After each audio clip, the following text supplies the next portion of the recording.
What if the forest could hear your thoughts and answer back? Welcome back to the channel. Tonight, we are venturing deep into the jungle, where the air is thick, the shadows stretch unnaturally long, and something unseen always seems to be watching. From eerie whispers to trails that lead nowhere, each story tonight is a mystery you will never forget. Which one will keep you up the longest? Let's find out. Story 1. Roots that drink the rain. I was halfway through my solo trek in the Amazon when the rain began. It did not fall like normal rain. It was heavy and slow, each drop thudding against the leaves as if the sky was carefully measuring every drop. The jungle felt alive in a way I could not explain.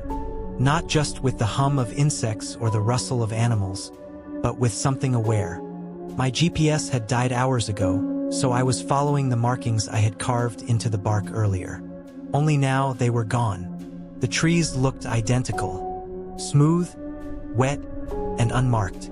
I stopped scanning the area. That was when I noticed something strange near my boots.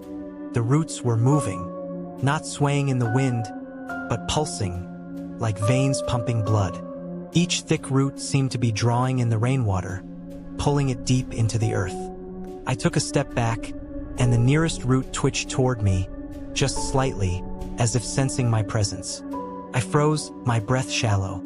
The jungle had gone silent, as if every living thing was holding its breath with me. I told myself it was just my imagination, the result of exhaustion and hunger, but the roots kept shifting.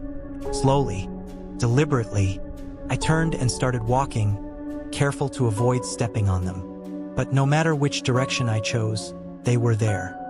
Thick, blackened by rain, weaving across the forest floor like a giant web. Each step I took seemed to awaken more of them. I could feel the vibrations under my boots, faint but steady, as if something deep below the soil was stirring. Then I saw it. Ahead, a tree unlike the rest.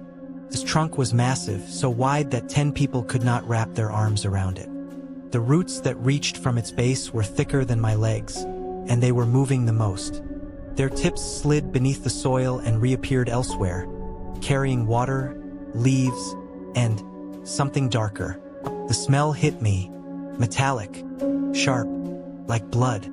The metallic scent grew stronger with every step I took toward that massive tree. My instincts screamed at me to turn around, yet my legs carried me forward as if pulled by an unseen force. The rain had slowed to a drizzle, but the roots were still twitching, drinking greedily from the soggy earth. As I got closer, I noticed something tangled within them. At first, I thought it was a fallen branch, but the shape was wrong. It was smooth, pale, and unmistakably human. An arm, thin and limp, wrapped tightly by the roots as if they were cradling it. The skin looked drained of color, almost waxy, and the fingers curled inward like they were gripping something before letting go. I stumbled back, my heart pounding. The jungle seemed to close in around me, the trees crowding closer, the air thick and heavy. The roots near my feet shifted again, and one began to rise slowly above the soil, curling toward my ankle like a snake preparing to strike. Something told me if it touched me, I would never get free. I bolted, crashing through the undergrowth, my boots sinking into the wet earth with every desperate step. Behind me, I heard the faint, slithering scrape of roots tearing through the soil, following. The sound was faster now, closing the distance. Branches whipped at my face and arms, the rain returning in heavy sheets that blurred my vision. My lungs burned, but I didn't dare slow down. Every instinct screamed that if I stopped, those roots would wrap around me just like the pale body tangled near the tree. Through the downpour, I spotted movement, a patch of lighter green ahead. It was a clearing. I pushed harder, bursting into open ground and collapsing on my knees. The moment I crossed into the clearing, the sound stopped. No movement, no pulsing beneath my feet, just the quiet patter of rain. I stayed there until the storm eased, too afraid to look back. When I finally did, the jungle was still. No sign of the shifting roots. But even now, when I hear rain hitting the ground, I remember the way they reached for me. And I know they are still there, drinking, waiting. Story 2. The lantern that walked ahead. Have you ever followed a light in the dark, only to realize it was leading you somewhere you should never go? It happened to me 2 years ago, deep in the Malaysian jungle. I was with 2 friends exploring old footpaths used by villagers long ago. The sun had already dipped below the trees, and the jungle had turned into a wall of black shadows. We should have set up camp, but that was when we saw it. A faint orange glow flickering between the trees, just far enough ahead to be out of reach. It looked like an old lantern, swaying gently as if someone was carrying it. The strange thing was, we could hear no footsteps, no crunch of leaves, no breaking branches, just the soft creak of the lantern's metal handle. We called out, thinking it might be a lost hiker or a villager heading home. The light paused for a moment, then began moving again, a little faster. We followed without thinking, stepping deeper into the darkness, drawn by a pull we couldn't explain. That was the first mistake. The deeper we went, the stranger everything felt. The jungle was silent, not even the hum of insects we had heard earlier. The air grew colder, heavy with a dampness that made my clothes stick to my skin. The lantern's glow seemed to hover just ahead, never getting closer no matter how fast we walked. At one point, I tripped over a root and fell hard. When I looked up, the light had stopped moving. It hung there between the trees, swinging gently. My friends stood frozen, staring at it like they were hypnotized. I whispered their names, but they didn't answer. The glow suddenly dimmed, as if something had passed in front of it. Then I saw a shape, tall, thin, its outline barely visible in the dark, but the lantern was hanging from one of its long, bony hands. It didn't walk away. It didn't come closer. It just stood there, holding the light, watching us. I felt every muscle in my body lock. Whatever it wasn't human. The figure tilted its head slowly, like it was studying us. The lantern's light cast its face in shadow, but I could see its other hand, long, thin fingers curling and uncurling, almost inviting us forward. My friends began walking toward it without a word. Their eyes were glassy, unfocused. I lunged forward, grabbing one by the arm, but his skin was ice cold. He didn't even look at me, just kept moving. The thing took a slow step backward, deeper into the darkness, and they followed like it was reeling them in. The thought hit me, if it led them far enough, I would never see them again. I shouted their names, my voice echoing unnaturally in the stillness, but neither of them reacted.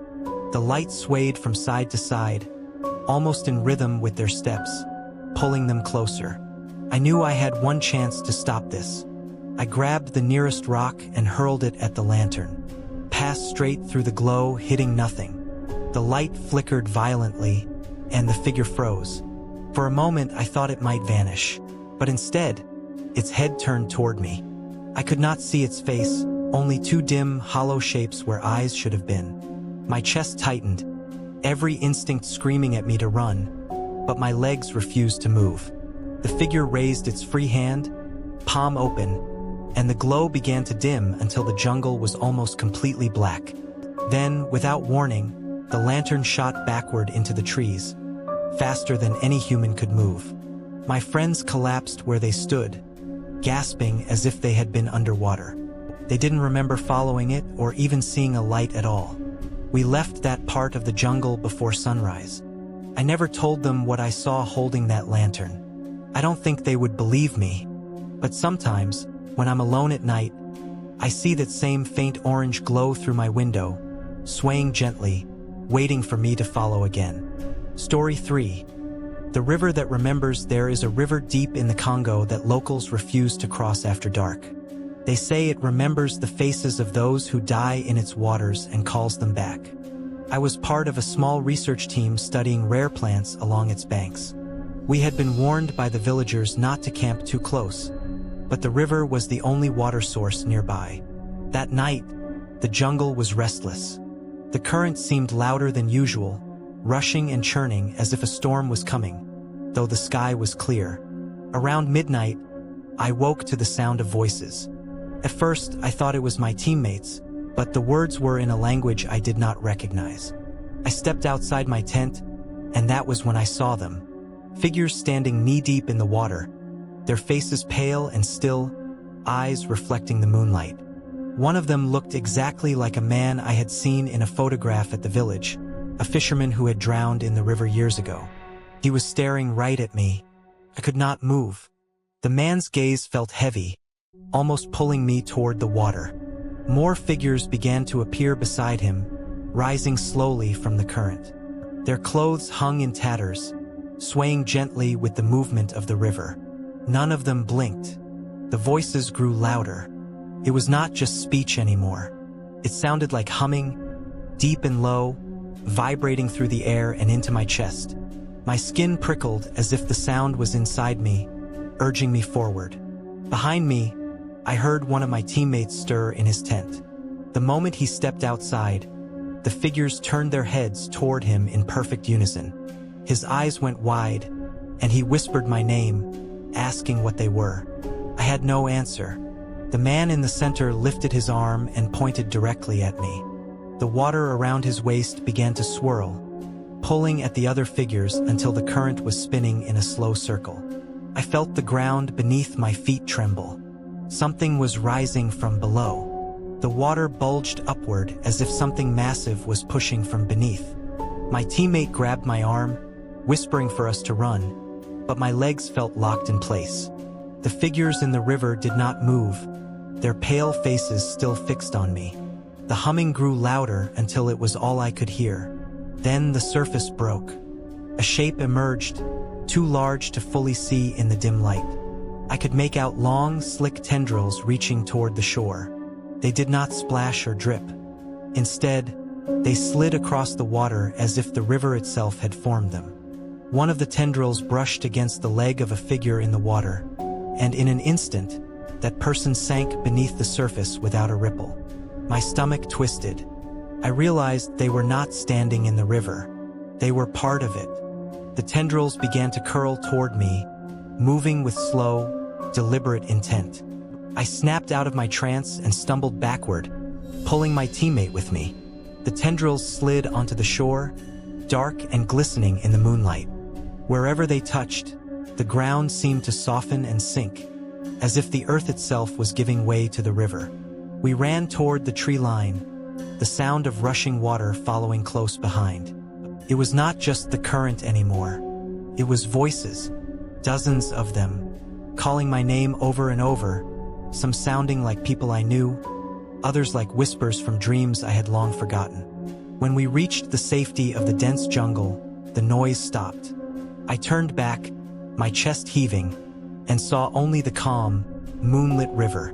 No figures, no tendrils, just the steady, quiet flow of water. The next morning, we left without collecting our samples. As we passed the village, I saw the same photograph again of the drowned fisherman. This time, I noticed something I had missed before. In the background of the picture, the surface of the river seemed to be smiling.